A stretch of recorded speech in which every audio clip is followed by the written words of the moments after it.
ભારતના પ્રધાનમંત્રી શ્રી નરેન્દ્રભાઈ મોદીના જીવનમાંથી ઘણીવાર એવા સંદેશા દરેક યુવા વર્ગ માટે, વૃદ્ધાવસ્થા માટે, બાલ્યાવસ્થા માટે, દેશપ્રેમ માટે પણ મળતા હોય છે।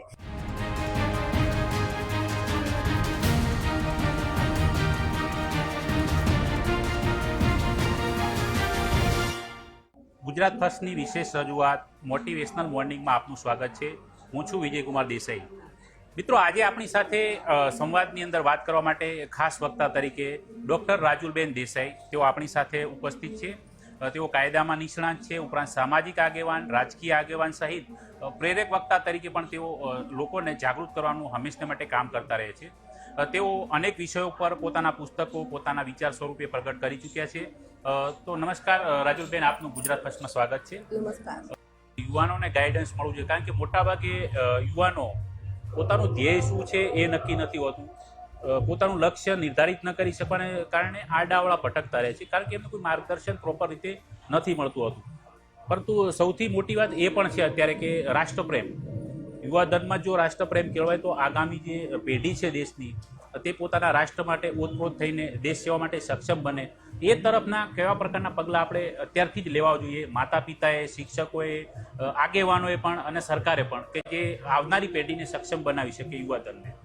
અહીંયા હું એ ધ્યાન દોરવા માંગીશ કે આપણા ગુજરાતના પનોતા પુત્ર અને ભારતના પ્રધાનમંત્રી શ્રી નરેન્દ્રભાઈ મોદીના જીવનમાંથી ઘણીવાર એવા સંદેશા દરેક યુવા વર્ગ માટે, વૃદ્ધાવસ્થા માટે, બાલ્યાવસ્થા માટે, દેશપ્રેમ માટે પણ મળતા હોય છે કે તમે મોબાઈલના દ્વારા પણ રાષ્ટ્રપ્રેમ, અન્ય રાષ્ટ્રોની કમ્પેરિઝનમાં આપણે ક્યાં છીએ, હજુ ક્યાં ક્યાં ડેવલપ બાકી છે, રાષ્ટ્રના ચિંતન માટે આપણી ફરજ શું બને છે, એવું ઘણા બધા અત્યારે આપણે ટેકનોલોજીના ઉપયોગ દ્વારા એવા ઘણા બધા આયામો જે છે એના પર ફોકસ કરી શકીએ છીએ। તો યુવાધનને આપણે ખોટી દિશાઓ તરફથી નહીં, પરંતુ આ રીતે રાષ્ટ્રને લગતી વેબસાઇટ્સ હોય, એની કોઈ કોમ્પિટિશન્સ હોય, એની કોઈ ઓનલાઈન કહી શકાય કે ડિસ્કશન હોય, એમાં સામેલ કરવા જોઈએ, પોતાના વિચારો વ્યક્ત કરતા થાય, એમાં જોડાતા થાય, અને રાષ્ટ્ર માટેનું દાયિત્વ શું છે એમનું એ પણ આપણે બાળકોને સમજાવવું પડશે। ને આ જવાબદારી માત્ર સ્કૂલની નહીં, સ્કૂલ, કોલેજ,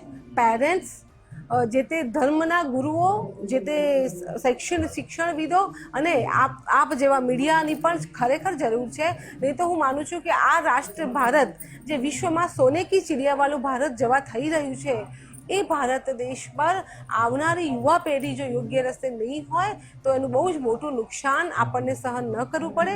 માટે એક મને બે લાઈન યાદ આવી છે કે ઉઠ જાગ મુસાફિર ભોર ભઈ, अब रैन कहाँ जो सोवत है, जो सोवत है वो खोवत है, जो जागत है वो पावत है।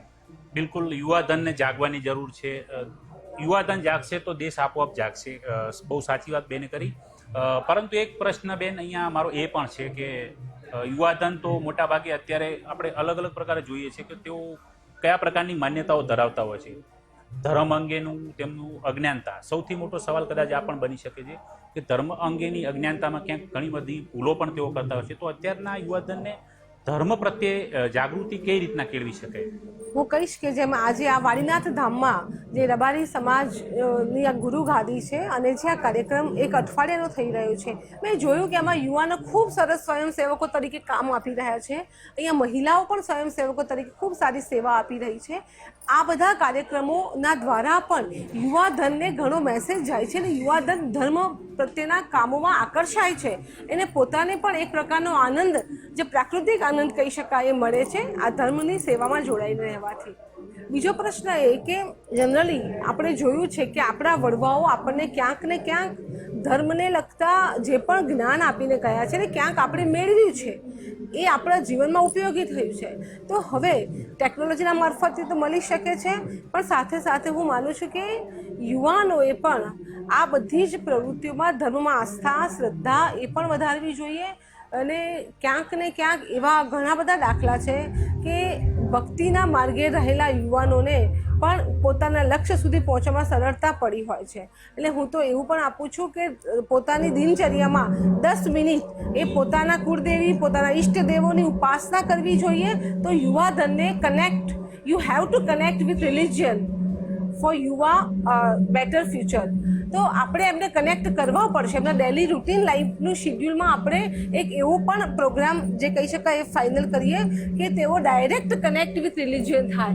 એના માટે શું કરી શકાય? તો વેરિયસ ટાઈપ્સ ઘણી બધી રીતે કરી શકાય છે.